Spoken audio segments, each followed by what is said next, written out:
মনে অসংখ্য প্রশ্ন আমাদের, কখনো উত্তর খুঁজে পাই, কখনো পাই না, আবার কখনো চেষ্টাই করি না উত্তরটা খোঁজার জন্য।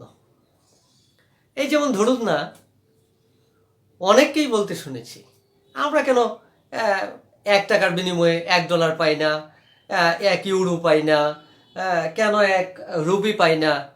মানে কেন আমরা এই বৈদেশিক যে মুদ্রাগুলো রয়েছে সেগুলোকে আমাদের মুদ্রার সাথে সম পরিমাণে বিনিময় করতে পারি না?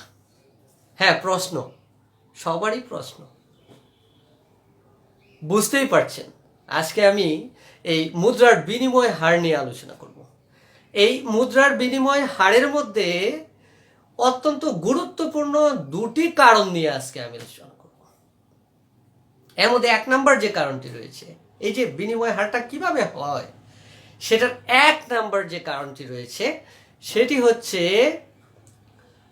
মুদ্রার অভ্যন্তরীণ ক্রয় ক্ষমতা। কি বললাম? আরেকবার শুনি। মুদ্রার অভ্যন্তরীণ ক্রয় ক্ষমতা।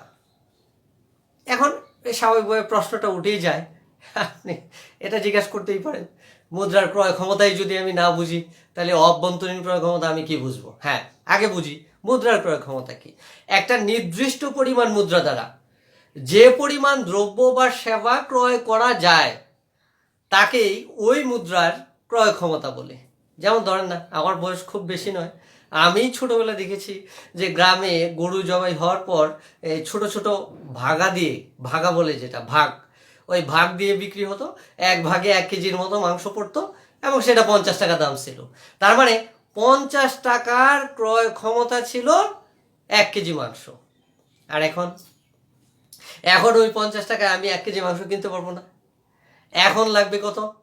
এখন 500 টাকা লাগবে ওই 1 কেজি মাংস কিনতে। তাহলে এখন ওই 500 টাকার ক্রয় ক্ষমতা হচ্ছে ওই 1 কেজি মাংস। তার মানে 100 টাকার ক্রয় ক্ষমতা হচ্ছে ওই 1 কেজি মাংসের 5 ভাগের 1 ভাগ। এটাই হচ্ছে মুদ্রার ক্রয় ক্ষমতা।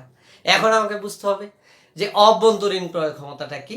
অর্থাৎ প্রত্যেক দেশে তার নিজস্ব মুদ্রার একটা ক্রয় ক্ষমতা থাকে, সেটা হচ্ছে সেই মুদ্রার অভ্যন্তরীণ ক্রয় ক্ষমতা। যেমন খেয়াল করেন, আমাদের দেশে ধরে নেই আমি 1 কেজি আপেল কেনার জন্য আমার 80 টাকা খরচ হচ্ছে। কত টাকা? 80 টাকা। 1 KG, 1 KG place, notice place, 1 KG apple সমান আমি কত টাকা ব্যয় করছি? 85 টাকা। ধরে নেই আমি কত? 85 টাকা। আমি ধরে নিলাম কত? 85 টাকা খরচ হচ্ছে 1 কেজি আপেল।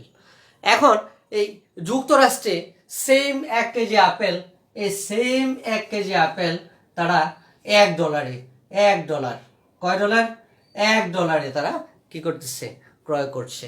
তাহলে যুক্তরাষ্ট্রে এই 1 কেজি আপেলে $1 ক্রয় ক্ষমতা 1 কেজি আপেল, আর আমার দেশে এই এই এই 85 টাকার ক্রয় ক্ষমতা 1 কেজি আপেল।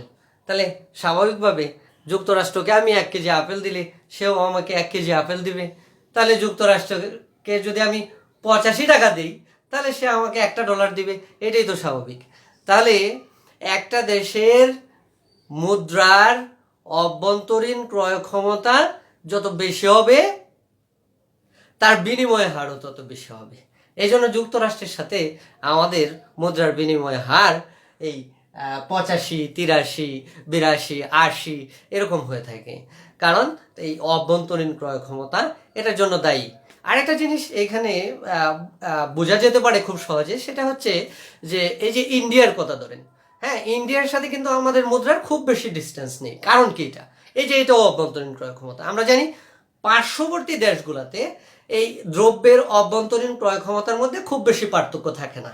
কারণ সীমান্ত পাশাপাশি হওয়ার কারণে দ্রব্য এক দেশ থেকে আরেক দেশে স্থানান্তর হওয়ার সহজেই সুযোগ থাকে, যে কারণে এই অভ্যন্তরীণ ক্রয় ক্ষমতার মধ্যে বিরাট কোনো পার্থক্য থাকে না। এই বিরাট কোনো পার্থক্য না থাকার কারণে ওই মুদ্রার বিনিময় হারের মধ্যেও খুব বেশি পার্থক্য থাকে না। বুঝতে পেরেছি নিশ্চয়ই। এখন আমরা আসি আরেকটা কারণ। এই একটা কারণ অভ্যন্তরীণ ক্রয় ক্ষমতা, আর 2 নম্বর কারণটা হচ্ছে বৈদেশিক মুদ্রার চাহিদা ও যোগান দ্বারা বিনিময় হার নির্ধারিত হয়। এখন বৈদেশিক মুদ্রার চাহিদাটা কি আর যোগানটা কি, এটা তো আগে জানতে হবে। বৈদেশিক মুদ্রার চাহিদা হচ্ছে আমরা আমদানি সহ, আমরা জানি পৃথিবীর যে কোনো দেশ থেকে আমরা যে কোনো জিনিসে আমদানি করি না কেন, আমরা টাকার বিনিময়ে আমদানি করতে পারবো না, উক্ত দেশের মুদ্রার বিনিময়ে আমাকে আমদানি করতে হবে। আর তাহলে আমদানি করতে গেলেই আমার কি দরকার? বৈদেশিক মুদ্রার দরকার। তাহলে আমদানিকারকরা হচ্ছে বৈদেশিক মুদ্রার চাহিদা সৃষ্টি করবে, আর যারা রপ্তানি করবে বিনিময়ে ওই দেশের মুদ্রা আসবে, আমাদের দেশে ফরেন কারেন্সি আসবে। অর্থাৎ রপ্তানিকারকরা হচ্ছে বৈদেশিক মুদ্রার যোগান সৃষ্টি করবে।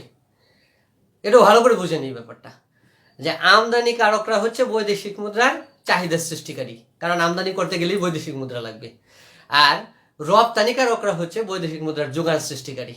অর্থাৎ রপ্তানি করা মানে এটা ম্যান পাওয়ার হোক আর দ্রব্য হোক, বৈদেশিক মুদ্রা আসবে, তাহলে যোগান বাড়বে। তাহলে এই বৈদেশিক মুদ্রার চাহিদা যোগান দ্বারাই বিনিময় হার নির্ধারিত হবে। খেয়াল করি একটু, এটা যদি বৈদেশিক মুদ্রার চাহিদা হয়, এইটা যদি বৈদেশিক মুদ্রার যোগান হয়, তাহলে এই ই বিন্দুতে ভারসাম্য আসার কারণে বিনিময় হার নির্ধারণ হবে OR1। OR1 clear? ব্যাপারটা ক্লিয়ার হচ্ছে? আচ্ছা, এখন যদি কোনো কারণে এমন হয় যে আমার আমদানি বেড়ে গেল কিন্তু রপ্তানি কমে গেল, তাহলে আমার দেখা যাবে বৈদেশিক মুদ্রার চাহিদা বেড়ে যাচ্ছে, আমদানির কারণে চাহিদা বেড়ে যাচ্ছে, কিন্তু আমার বৈদেশিক মুদ্রার যোগান হাতে পর্যাপ্ত নেই। সেই ক্ষেত্রে আমার কি ঘটনা ঘটবে? ঘটনা হচ্ছে আমার এক্সচেঞ্জ রেট বেড়ে যাবে, অর্থাৎ বৈদেশিক মুদ্রার যে বিনিময় হার সেটা বেড়ে যাবে। এই জন্য দেখবেন প্রায়ই বলা হয় যে বাংলাদেশ ব্যাংকে বৈদেশিক মুদ্রার রিজার্ভ কমে যাওয়ার কারণে ডলারের মান কি করতেছে? বেড়ে যাচ্ছে। বোঝা যাচ্ছে তো? আবার যদি এমন হয় যে বৈদেশিক মুদ্রার যোগান আমাদের বেড়ে গেছে, অনেক বেড়ে গেছে চাহিদার তুলনায়, তাহলে দেখা যাবে কি যে বৈদেশিক মুদ্রার বিনিময় হার কমে যাচ্ছে। অর্থাৎ অর্থাৎ অল্প টাকা দিয়েই আমরা বিনিময় করতে পারবো, এবং এই বিনিময় হারটা আগে যা ছিল তার চেয়ে অনেক নিচে নেমে যাবে। যেমন এদিকে যদি আমরা খেয়াল করি যে প্রাথমিক অবস্থায় এই যে বিন্দুতে যখন ভারসাম্য, তখন বিনিময় হার OR1। এখন একটু খেয়াল করি যে ধরা যাক এই বৈদেশিক মুদ্রার যোগান আগের মতোই আছে, কিন্তু চাহিদাটা বেড়ে গেল। বেড়ে গেলে স্বাভাবিকভাবে এই পূর্ববর্তী যোগানের সাথে এই নতুন চাহিদা আমরা লক্ষ্য করব এই F বিন্দুতে ভারসাম্য অর্জন হয়েছে। সুতরাং এই যে যোগান ঠিকই আছে, আগের মতোই আছে, কিন্তু চাহিদা বেড়ে যাওয়ার কারণে এই যে বিনিময় হার বেড়ে গেল। আবার বিপরীত ঘটনা করতে পারে যে দেখা গেল চাহিদা আগের মতোই আছে, বৈদেশিক মুদ্রার চাহিদা আগের মতোই আছে, কিন্তু আমার বৈদেশিক মুদ্রার যোগান বেড়ে গেছে। তাহলে আমরা খেয়াল করব এই যে জি বিন্দুতে আমরা খেয়াল করব বৈদেশিক মুদ্রার বিনিময় হার কি করছে? আরো কমে গেছে, নিচে নেমে গেছে। কিন্তু যদি আবার এমন হয় বৈদেশিক মুদ্রার চাহিদাও বেড়ে গেল, যোগানও বেড়ে গেল, দুইটাই সমান হারে বেড়ে গেল, তাহলে আবার এই কিন্তু এই বিন্দুতে এই বিন্দুতে ভারসাম্য অর্জন হবে এবং এক্সচেঞ্জ রেট অপরিবর্তিত থাকবে। এভাবে বিভিন্ন দেশের সাথে আমাদের দেশের মুদ্রার বিনিময় হারটা কি হয়? নির্ধারিত হয়।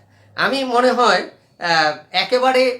একেবারে ক্লিয়ার না করতে পারলেও কিছুটা কনসেপ্ট দিতে পেরেছি, যে আপনাদের যে মানে স্বাভাবিক যে সেন্সগুলো, যে প্রশ্নগুলো ছিল, তাতে মনে হয় কিছুটা হলেও বোঝাতে পেরেছি।